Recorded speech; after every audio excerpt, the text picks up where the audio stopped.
I am your host this evening, Ironsides. Welcome to the channel and our first steps into the stars. Settle in, get yourself a snack. Join me in the telling of the story of Drust, a man running from a life of war and pain. Prepare for the first episode of No Way Home, Exodus. 17 years ago, July 11th, 3119, Galactic Standard 770107.58.11. The shield caught the plasma bolt, 6 inches from his face. Neo-Archaeo tech, a throwback to when men fought with spears, same as it always was. Humans killing with sticks and stones, just better materials. But Ram's mind didn't have time to ponder philosophy and history right now. A second bolt lanced into his position, then a third. He felt the heat bloom through the titanium, watched the ablative coating char and flake away in the strobing emergency lights of his helmet's HUD. His left arm, the one made of servos and other things he didn't fully understand, didn't flinch.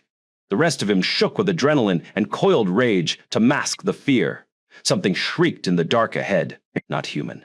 He was already moving. Up. They're pushing from the front, but it's a feint. Pull back to the second trench line. Watch the flanks. Watch the flanks. Contact left, 50 meters. Present day, November 16th, 3136, Galactic Standard 770124.66.87. The stream of humanity flowing through Concourse 7 should have looked like hope. Thousands of them.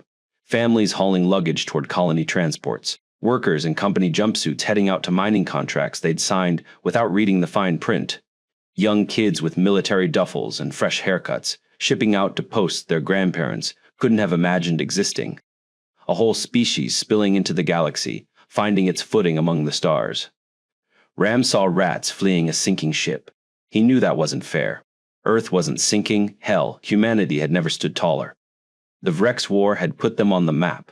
The species. The ones who broke an empire.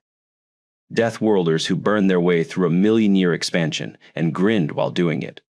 But he couldn't shake the feeling. All these people rushing away. Couldn't get off-world fast enough.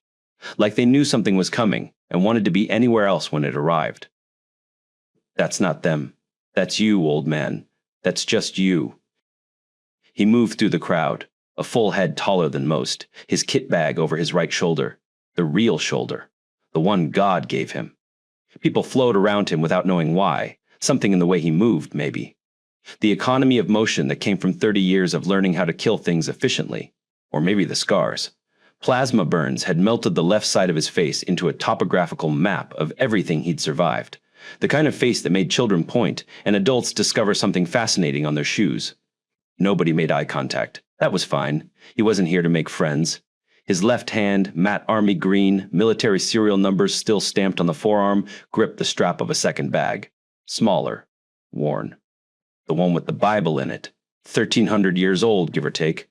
Real paper. He never checked that bag, never let it out of reach. Berth 7 Gamma. That's where the job waited.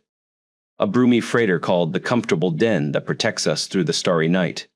Which was exactly the kind of name a species of sentient teddy bears would give a ship, and Ram wasn't going to judge. The captain had hired him sight unseen, credentials and references only, conducted entirely through text channels. A polar Brumi named Heddek. White fur. Apparently considered a hard-ass by his people's standards. Ram had looked up what that meant for a Brumi. Near as he could tell, hard-ass meant the bear had once declined a second helping of dessert to make a point during a business negotiation. Still, Heddek had specifically requested a human for security. That meant the little guy wasn't stupid. Routes past the Sol perimeter were getting rough. Pirates. Vrex remnants too proud or too dumb to accept the war was over. Opportunists who'd done the math and figured out that freighters full of cargo and short on muscle made for easy pickings. Heddek wanted his people safe. And humanity's reputation was spreading like wildfire out here on the rim. Word of a human on board traveled fast. Most pirates would do the math and find easier targets. The crowds thinned as he moved into the commercial berths. Fewer families here. More hard faces. More aliens too, species. Ram had only seen in tactical briefings during the war, and his brain still wanted to tag them as targets before the rest of him caught up. Old habits, bad habits. He was working on it. A cluster of Savari made their way through the corridor, humanoid mostly, but with feathers instead of hair and vestigial wings folded against their backs. Too small for real flight now, those wings. Evolution had traded altitude for intelligence somewhere along the way. They still had the hollow bones, the light frames, the bird-like legs. Their feathers ruffled as Ram passed. Autonomic response couldn't help it. One of them, small and sparrow-colored, met his eyes for half a heartbeat before finding somewhere else to look. He didn't blame her. He wouldn't want to look at him either. Earth 7 Gamma opened ahead, and there she was. The comfortable den that protects us. Through the starry night, squatted on the landing pad like someone's grandmother had tried to build a spaceship. Curves where human ships had hard angles, hull plating in warm browns and soft ambers. The whole thing looked less like a freighter, and more like somewhere you'd want to curl up and take a nap. Standing at the ramp's base, datapad in paw, was a Brumi. White fur, almost luminous under the berth lights. Barely came up to Ram's chest. Eyes like wet black stones, sharp and watchful in that round face. Captain Heddek looked up at the human walking toward him. And for just a moment, something moved behind those dark eyes. Not fear, but awareness. The look of a man who'd ordered something from a catalog and was only now appreciating the scale of what he'd bought. "You're Drust, the human." Ram. Most folks just call me Ram. Ram. Good. Fine. Captain Heddek, I'm not going to give you some big speech about how I run my ship. You know your job. I know mine. We stay out of each other's way. We'll get along fine. You have references. Good ones. That's why you're here. Keep my people safe. That includes from you. That last part sounded almost like he was reassuring himself. Ram fought the grin, but didn't quite win. He wondered how many times Heddek had practiced that little speech in the mirror. Brumi were short and peaceful compared to humans, but the little teddy bear packed some mass into that small frame. Ram had done his research too. If he ever had to worry about a Brumi, it'd be the females, short, just as much mass, and what humans would call mama bear strength. Never threaten a Brumi cub with mama in the room. Fast way to a hospital bed. He followed Heddek up the ramp. The ship smelled like warmth and something faintly sweet. Brumi, probably, their fur, their food, the particular way they lived. The corridors ran wider than he'd expected, the lighting softer, designed for comfort over efficiency. Whoever built this thing had never seen a military spec sheet in their life. Ram liked it immediately. He didn't trust that feeling for a second. Movement. Port side, maybe 20 feet ahead. Ram's eyes tracked before his brain caught up. Old habits, combat habits, the kind that kept you alive and made you lousy at dinner parties. A face peered around a bulkhead corner. Soft brown fur, the kind that looked like it would be warm to the touch. Huge ears standing straight up, twitching slightly. And eyes, God, the eyes, enormous. Warm brown, doe, soft, the kind of eyes that made you think of quiet evenings in safe places. She had a sweet face, round cheeks, small nose that twitched when she breathed. The kind of face you'd see on the girl next door if you grew up somewhere that had rabbit people for neighbors. Pretty, in a soft, unassuming way. The kind of pretty that didn't know it was pretty. And right now, those pretty eyes were staring at him like he was death itself walking down the corridor. Text scrolled across Ram's vision, green on black, the familiar font of SAT-TAX AR overlay. Contact, Lepson, female, adult, designation, crew, threat assessment, negligible. Physiological analysis indicates elevated heart rate, dilated pupils, adrenal response consistent with acute fear. Subject is experiencing prey species threat recognition. Recommend reduced eye contact, slower movements, non-threatening posture. Thanks. Real helpful. You are welcome. She wasn't being sarcastic. She wasn't capable of sarcasm. SAT-TAC 4442 was a learning AI, not a personality, just a tool that talked. The texts flashed her every 6 months while he was active duty. There was talk that some had become more, but those were just rumors. The party line from the brass was that the resets were for efficiency, that they could become bloated and slow to respond. She processed, analyzed, reported. No humor, no warmth, no opinions, just data in, data out. Text on a screen, scrolling across his field of vision whenever she had something to say. Ram had had her in his head for 19 years. She was as close to a constant companion as he'd ever had, and she had all the emotional depth of a thermostat. The Lepson saw him see her. A squeak, high, sharp, involuntary, and she was gone. The soft scramble of feet on deck plating, retreating fast. An engine room hatch hissed open and shut somewhere aft. Subject has fled. Heart rate estimated at 180 bpm. Adrenal response now critical. Recommend allowing minimum 15 minutes before further contact. Ram stopped walking. Heddek hadn't broken stride. Either he'd missed the exchange or was pretending he had. That would be Tila, ship's engineer. She's adjusting. To what? Ram almost asked. But he knew the answer. More text scrolled across his vision, unbidden. To you, your presence represents an apex predator intrusion into her perceived safe space. This is a predictable response. Lepsin psychology indicates she will require repeated non-threatening exposure before habituation occurs. Estimated timeline 2 to 6 weeks depending on frequency and quality of interactions. I wasn't actually asking. You were thinking it. I am optimized to anticipate informational needs. Ram didn't sigh. Sighing was a waste of energy. Smaller smiles. Lips closed. Move slow. Don't spook the... He stopped the thought before it finished. She wasn't prey. She was crew. A person.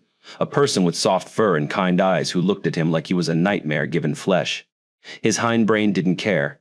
His hindbrain had already filed her under Rabbit and moved on. Sat-Tak had too, apparently, just with more syllables. Ram rubbed his face with his real hand, the meat one, with the calluses and the scars, and kept walking. This was going to be a long contract. Halfway down the main corridor, a second Brumi emerged from a side passage. Brown fur, darker eyes, and a flutter in her movement that read, concerned even across species lines. She was talking before she'd fully rounded the corner. Heddek, the atmospheric filters are making that sound again, and I think we need to. She saw Ram. Stopped. Her eyes went wide, wide as physically possible for a Brumi, which was considerable. Her gaze traveled up, and up. Past the matte green hand, past the shoulders. Her eyes flicked to his face for half a heartbeat. The scars, the melted terrain of everything he'd survived, and then very deliberately found something fascinating on the wall behind him. Oh, you must be, yes, of course. The security contractor. Heddek, for heaven's sake, the man just got here, and you've got him standing in the corridor like luggage. Come on, quarters first. Have you eaten? When did you last eat? Never mind. I can tell just by looking at you. Too thin. Way too thin. Ram blinked. He was 240 pounds of engineered muscle and combat augmentation. Nobody had called him thin in his entire adult life. But Brumi ran soft and round. That was their healthy, their ideal. To Yenna's eyes, he probably looked like a starving pile of angles and hard edges, a creature that desperately needed feeding. Glim's got something on. He always does. Glim's our cook. You'll meet him, sweet as sugar, but he never stops talking. Just nod along. Do humans eat vegetables? Some species don't. I can never keep track. Yenna. Heddek attempted to stall his mate, but she just rolled on like an unstoppable force of nature. And we'll need to get you proper bedding. The standard stuff probably isn't right for humans. You run warmer than we do, don't you? Or is it cooler? I should know this. I read the file. You skimmed the file. I was busy. Now. Allergies? Dietary restrictions? Anything that'll kill you if Glim puts it in front of you. No, ma'am. Yenna stopped, blinked, looked at Heddek, then back at Ram. Did he just call me old lady? The translator had glitched on something. Humans do that. It's a courtesy. Calling someone old is a courtesy? Ma'am. It means, respective female, like sir, for males. Oh, that's nice. You're going to fit in just fine, honey. Come on, let's get you settled. Do you like honey? We've been importing it from your Earth? The translators still struggle with that one. Earth, dirt. All the same word, apparently. Anyway, honey is amazing, much like the nectars from some of our flowering trees on Brumi Prime. But yours is an insect product, I hear? And you eat it? Fascinating. Glim's been experimenting with it. She was still talking as she led him down the corridor, her voice fading into the comfortable hum of the ship. Ram's Aunt Marta had been the same way. 5'0", ruled the family reunions like a benevolent dictator, and God help you if you showed up looking like you'd skipped a meal. Some things were universal, apparently. He glanced back at Heddek. The captain just shook his head. You'll get used to her. Does she ever stop? Does the ocean. Not in 30 years. Just go with it. Easier that way. Ram wasn't sure about that. Getting used to things was dangerous. Getting comfortable was worse. But he followed anyway. Getting used to things was worse. That's what Ram kept telling himself. But sometimes the most dangerous thing out here isn't the pirates or the void. Sometimes it's finding a place that feels like home. And attachment can only lead to more loss for a man like Ram. If you made it this far, maybe give us a like, subscribe, and ring the bell. We'd love to hear your thoughts in the comments, and join us next time for the next chapter. I am your host, Ironsides. Travel safe, and have a good night. End of Episode 1, Exodus.